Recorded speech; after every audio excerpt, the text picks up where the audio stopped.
그리스도인으로서 어떤 역할을 감당해야 하는지, 그 가운데 오늘 이제 마지막 구제하는 것과 그리고 또 다음 주에 같이 나눌 긍휼을 베푸는 역할, 이 두 가지 역할이 이제 남았는데, 오늘은 이 구제하는 자에 대해서 함께 말씀을 나누겠습니다.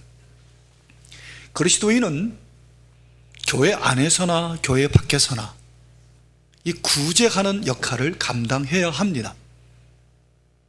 하나님은 우리에게 이 구제하는 역할을 감당하라고 지금 말씀하시는 겁니다. 근데 이 구제하는 것은 위로하는 것이나 섬기는 것과 또 다스리는 것과 달리 구제하는 것만 가진 특징이 있습니다. 그건 바로 물질입니다. 구제는 반드시 물질을 통해서 구제할 수 있습니다. 그래서 오늘 8절을 보면 이렇게 말씀하고 있죠. 혹 위로하는 자면 위로하는 일로, 구제하는 자는 성실함으로 그랬습니다. 이 구제한다, 구제하다는 이 단어가 헬라어 원어로는 메타디도미란 단어입니다. 메타디도미가 무슨 뜻인가 하면 한 부분을 쪼개어서 나누어 준다, 그런 뜻입니다. 세례 요한이 요단강에 나타나서, 광야에서부터 요단강에 나타나서 회개하라고, 도끼가 나무 뿌리에 놓였으니 너희의 삶을 회개하라고, 너희의 행동을 회개하라고 외치니까 이스라엘 백성들이 구체적으로 어떻게 하란 말이냐, 그래 물었을 때 세례 요한이 이렇게 이야기합니다. 그게 누가복음 3장 11절인데요 한번 같이 읽어볼까요? 대답하여 이르되, 시작. 대답하여 이르되, 옷 두 벌 있는 자는 옷 없는 자에게 나눠줄 것이요 먹을 것이 있는 자도 그렇게 할 것이니라 하고, 옷 두 벌이 있으면 한 벌은 나눠주고, 먹을 것이 있으면 먹을 것도 나눠주고, 나누어라고, 그것부터 회개하라고 세례 요한이 그렇게 외쳤습니다. 이 물질을 통해서 구제하라는 것인데, 물질을 통해 구제할 때 있어서 우리가 알고 있어야 될 것이 두 가지가 있습니다. 하나는 이 물질이, 내가 갖고 있는 물질이 내 것이 아니라는 겁니다. 하나님의 것을 내가 일시적으로 청지기로 맡고 있다고 여기셔야 됩니다. 성경은 우리에게 그것이 네 것이 아니라고 말씀합니다. 일시적으로 내게 맡겨두었을 뿐이라고.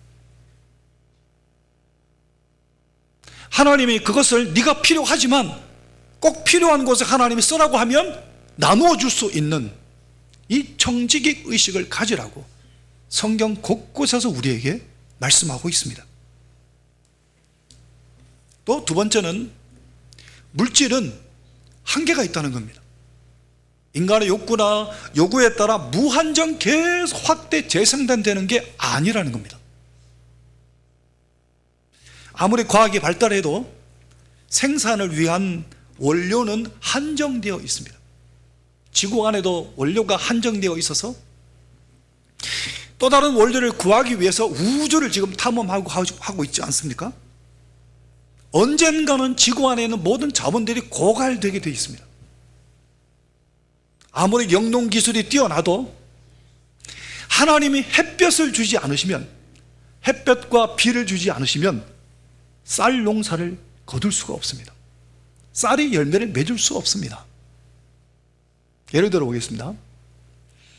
이스라엘 백성들이 광야에 40년 동안 하나님의 뺑뺑이를 돌리셨는데, 요즘 이스라엘 백성들이 뺑뺑이 돌았던 광야를 가보면 굴 안에 벽화가 그려져 있습니다.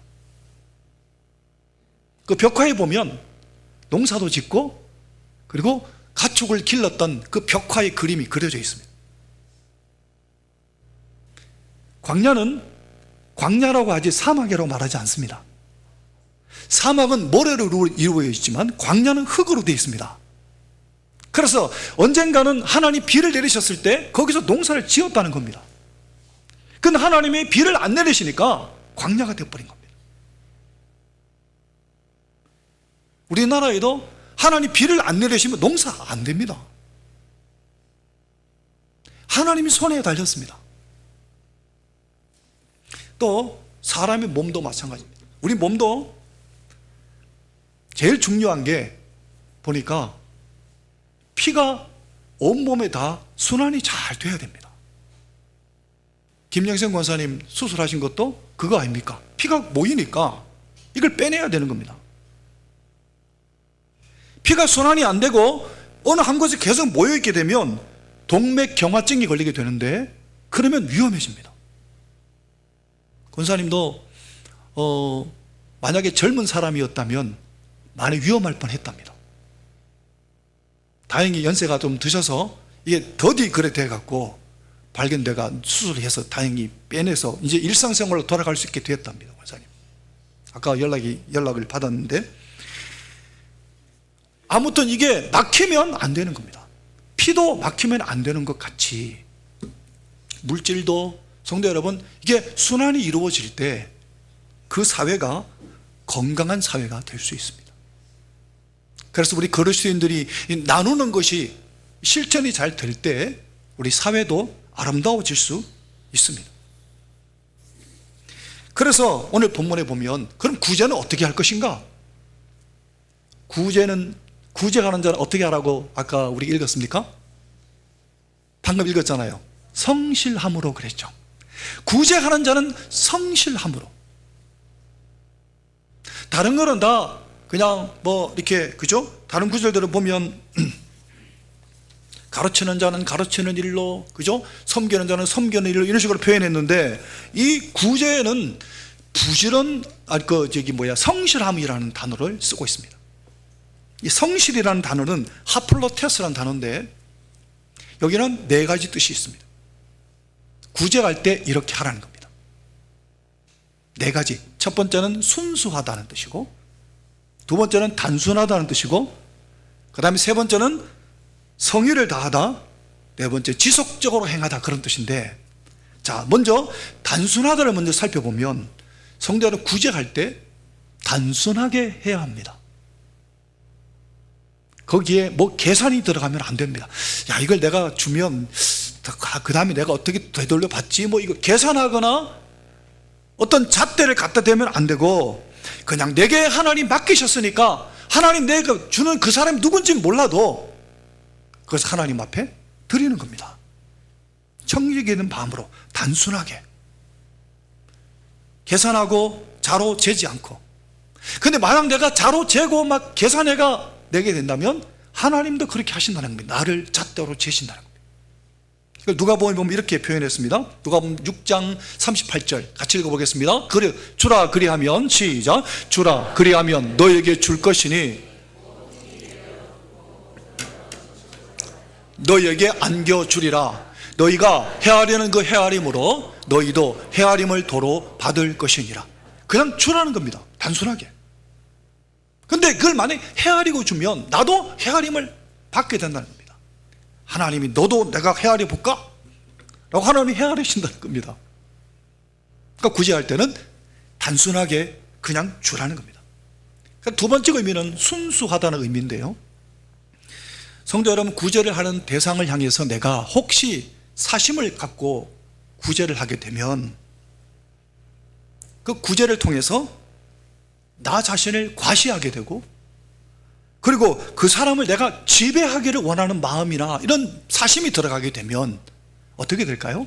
구제받는 분이 상처를 입는 겁니다. 구제를 받는 분이 인격적인 상처를 입고 후유증을 남기게 되는 겁니다. 구제할 때는 그래서 이렇게 하라고 말씀하셨죠. 예수님이 예수님 말씀 같이 한번 읽어보겠습니다. 그러므로 2절부터 누가복음 마태 6장 2절부터 4절까지 그러므로 시작. 그러므로 구제할 때에 외식하는 자가 영광을 받으려고 회당과 거리에서 하는 것 같이 너희 앞에 나팔을 불지 말라. 진실로 너에게 이르노니 그들은 자기 상을 이미 받았느니라. 너는 구제할 때에 오른손이 하는 것을 왼손이 모르게 하여 내 구제함을 은밀하게 하라. 은밀한 중에 보시는 너희 아버지께서 갚으시리라. 아멘. 성도 여러분, 오른손이 하는 거 왼손이 모를 수 있습니까? 왜 모르겠습니까? 다 알지. 내가 하는 건데. 오른손 하는 거 왼손이 왜 모르겠습니까? 그런데 그만큼 은밀하게 하라는 겁니다. 구제는. 그것 때문에 내가 어떤 대가를 받으려 하거나 그런 마음을 품지 말고, 사심을 품지 말고 순수하게 주라는 겁니다. 그리고 너에게 나팔 불지 말라는 겁니다. 성도 여러분, 우리가 구제하는 것뿐만 아니라 다른 사람에게 선의를 베푼 것도 마찬가지입니다. 그렇게 했으면 입을 다물어야 되는데, 그래야 하나님이 기뻐하실 텐데, 상급을 받을 텐데, 내가 나팔을 다 불어버리면 하늘에 상급이 없습니다. 그걸 얘기하신 겁니다. 구제뿐만 아니라 다른 사람에게 선의를 베푼 것도 마찬가지입니다. 그냥 선의를 베풀면 됩니다. 내가 다 해갖고 그렇게 했다고 말하지 말고 그냥 하면 하나님이 갚으시는 겁니다. 은밀한 중에 보시는 네 아버지께서 다 갚으시리라. 이게 단순하고 순수하게 구제하라고 말씀하신 겁니다. 세 번째는 성의를 다하는 건데요, 세상에도 구제합니다. 세상 사람들도.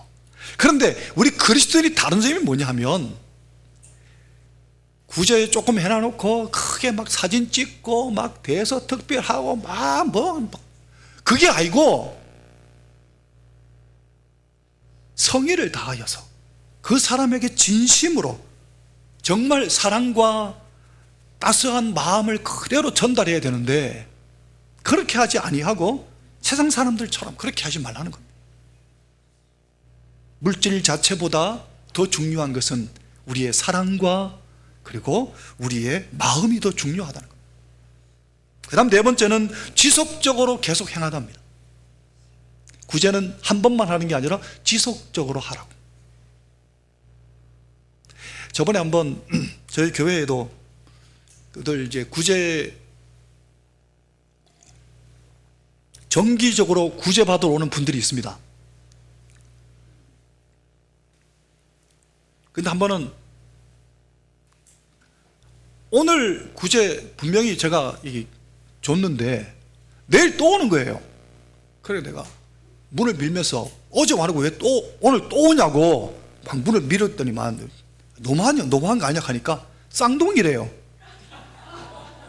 오, 그 알고 보니까 진짜 쌍둥이에요. 쌍둥이가 다 구제 받으러 다녀요. 참 마음에 안 들었더라고요. 성도 여러분, 그리고 어떤 경우는 제가 매주마다 오는 분이 있어요. 그래서 제가 한마디 했어요. 교회에 돈 쌓아놨냐고, 매주마다 오냐고. 그건 너무 하신 거 아니냐. 그런데 그 보내놓고 나니까 제 마음이 아프더라고요. 제가 잘못 얘기한 것 같아요. 구제는 지속적으로 하라고 주님 말씀하십니다.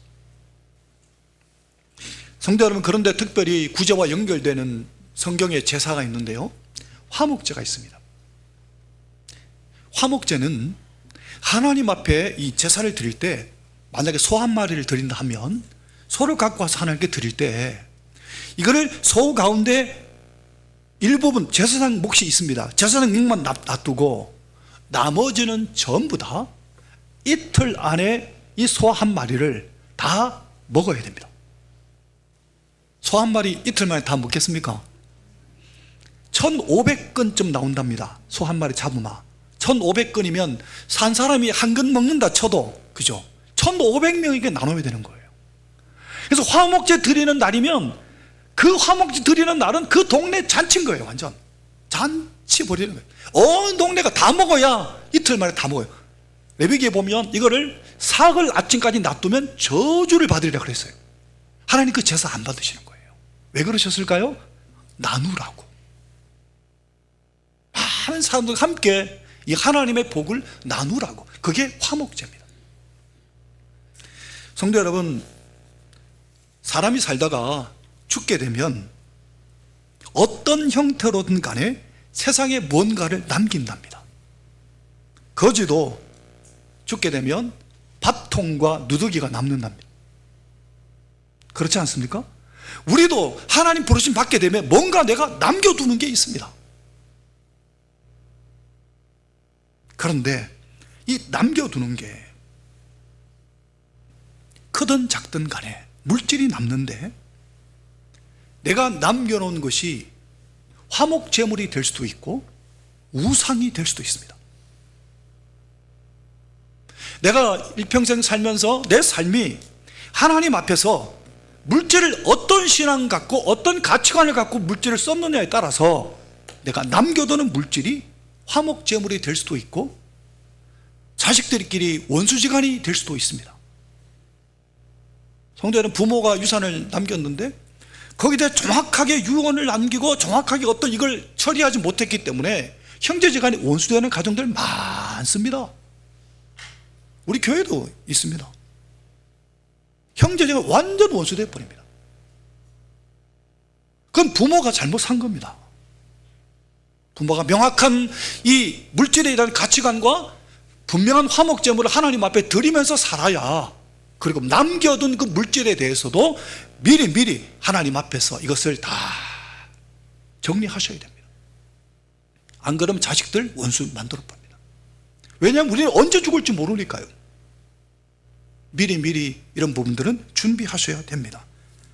내가 남기는 것이 화목제물이 될 수 있도록 원수지간을 만드는 흉기가 되는 게 아니라, 하나님은 이렇게 또 말씀하셨죠. 누가복음 12장 같이 한번 읽어볼까요? 예수님 말씀하셨습니다. 누가복음 12장 33절, 너희 소유를 시작, 너희 소유를 팔아 구제하여 낡아지지 아니하는 배낭을 만들라. 곧 하늘에 둔 바 다함이 없는 보물이니 거기는 도둑도 가까이 하는 일이 없고 좀도 먹는 일이 없느니라. 아멘.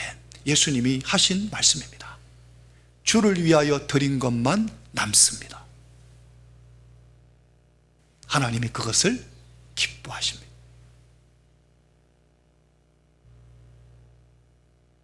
기도하겠습니다.